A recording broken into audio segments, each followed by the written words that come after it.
Welcome to No Title Needed, a podcast for emerging leaders. Whether you're just starting your leadership journey, figuring out where to land next, or climbing the corporate ladder. I'm your host, Shamara Pope, leadership coach and advocate for leadership development at every stage and every station in the workplace. Today, I'm excited to share with you some voices from the field about how coaching has impacted their professional growth, what their expectations were, and breakthrough moments they had during coaching. First, we'll hear from Dr. Terrence Turner, the Director of Residential Life at Goucher College in Baltimore, Maryland. His career in student affairs includes leadership roles at the University of Houston, Texas Southern University, and Florida A&M University, where he focused on student leadership and staff development. He also spent 2 years abroad in Seoul, South Korea, serving as Assistant Dean of Students for the University of Utah's Asia campus. Dr. Turner holds a BA in Mass Communications from Albany State University, dual master's degrees in Liberal Studies and International Relations, and a doctorate in education.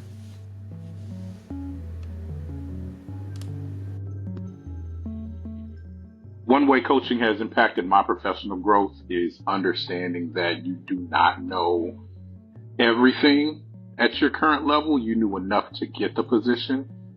So I see the impact being necessary in order to equip you with a new perspective, additional resources. Sometimes you have to unlearn things so you can, put your best foot forward.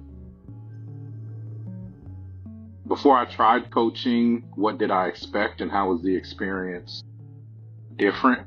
I think for me, it's understanding the difference between mentorship and coaching.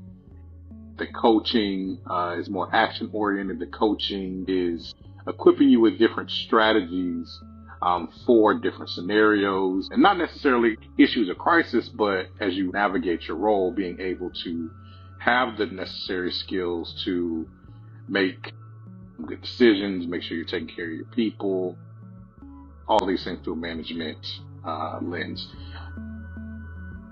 It was very intentional. It was different from the sense, referring back to mentorship, that a mentor knows a little bit about you and may not necessarily be as candid, whereas a coach has experience to help you see things from a different perspective. One breakthrough moment I've had during coaching is being able to learn about myself or be more self-aware about how I was showing up as a leader, as a manager, as someone who has a lot of responsibilities. Emotional intelligence, I think that's probably been the biggest area I've, had to do some work on, not getting so caught up in what is happening, but more so how I respond, how I communicate my feelings, my thoughts toward it. Managing a large enterprise, being able to understand the different personalities and emotions that come with it. So, the aha moment for me was the importance of being self-aware and how that's essential for leaders today. I think more leaders consider coaching because we either hit walls or hit ceilings when it comes to what got us to that point.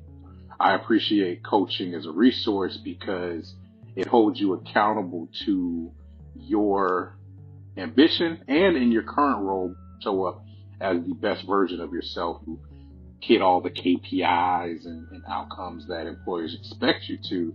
Also, just knowing that you are humble enough to use a resource that is going to equip you with additional competencies, help you reshape how you look at competencies you already have. That way, you're not just existing in that space. You're seeking to be better, be more whole, and really, drive your definition of success, whatever that may be.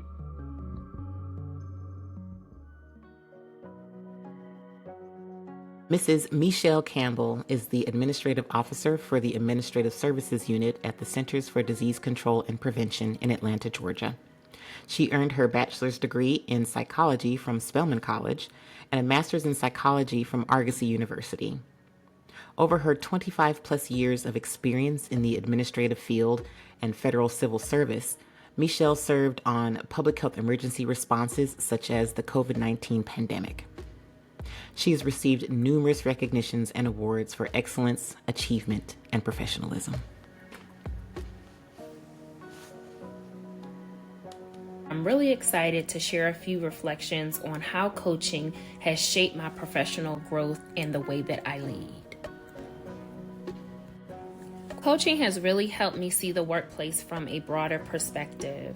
For a long time, I viewed things mainly through the eyes of an employee, really just focusing on my individual responsibilities. But coaching pushed me to start thinking more strategically like a leader. It helped me look at challenges and decisions from different angles, and that shift in mindset made a big difference when I stepped into a supervisory role.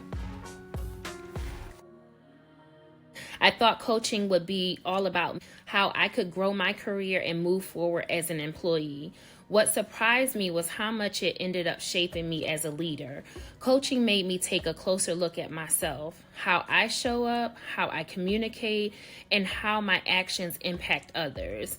It taught me that personal growth and leadership growth really go hand in hand. One of my biggest aha moments came when I started doing informal interviews with people who were already in leadership positions.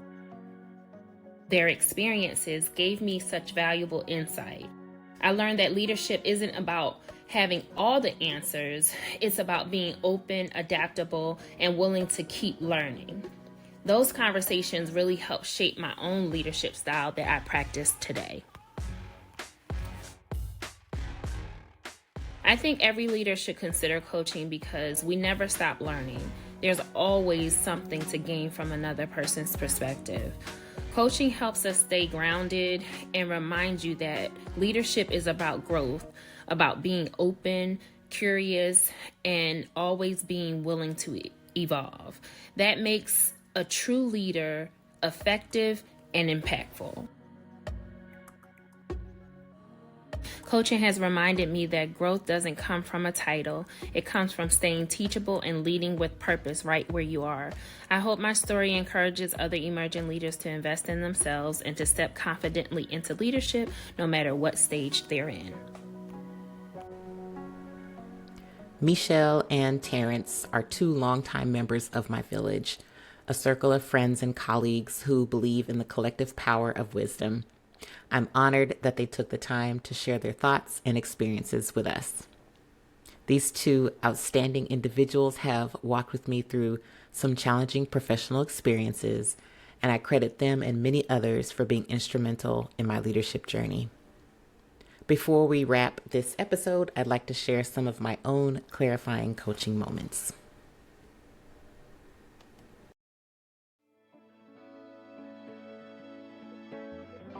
The first time I was introduced to executive coaching, I had finally been offered and accepted a role as a team leader. My new boss indicated that I needed to start looking for an executive coach. It was going to be a benefit to our team that I had that experience. My coach spent a lot of time listening to me, asking me very thoughtful questions. She would dig a little bit more. She would say, well, what are you not saying? And I realized, I'm still trying to carry the burden of what I don't know, of the experience that I don't have. So let me talk through that. She took it beyond, personality tests and those types of things. She really took it to a place of, this is how you leverage the knowledge and experience and the skill set that you have.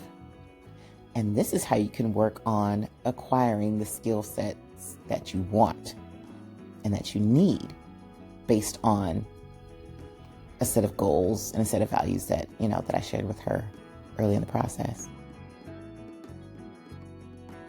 I had a breakthrough or aha moment. My boss and I were talking very casually about different books that we had read and audiobooks. I had admitted to her that I was in the middle of 2 or 3, and it frustrated me that I would not finish a book, audio or otherwise. And what my boss told me, she said, well, maybe you get what you need and then you set it down. Later, my coach brought up something about trusting myself to know of all the buckets in my life that need to be filled. They don't always need to be filled to the very top. Sometimes I just need to fill it to a point, and I need to move on to another bucket and fill it to another point. And it clicked to me. I was like, I have to trust myself that when I pick up a book to read or I turn on an audiobook to listen to, I'm getting what I need for that time, for that season, for that circumstance, for that question. And when I become disinterested, it's not because I'm truly disinterested. It's because I've gotten what I need. I'm going to go apply it. I'm going to go use it in some fashion or form. And when that particular bucket gets low, I can come back to this source and fill it up. More and more, I think it's important to consider what you really need, how you vibe with a coach. It's beyond race, ethnicity, gender, hair color, style of dress, geographic location. It's beyond all that. It has so much more to do with a wavelength that you want to be on. You know something is out of balance for you, and your coach should help you tip the scales in a way that that you can recognize and that you can grasp.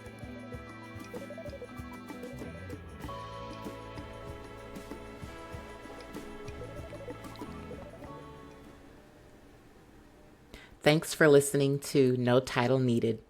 Our next series of episodes will feature discussions with seasoned leaders who are working to transfer their legacy to the next generation. Be sure to subscribe to our channel so you don't miss new content, and share our platform with a fellow emerging leader.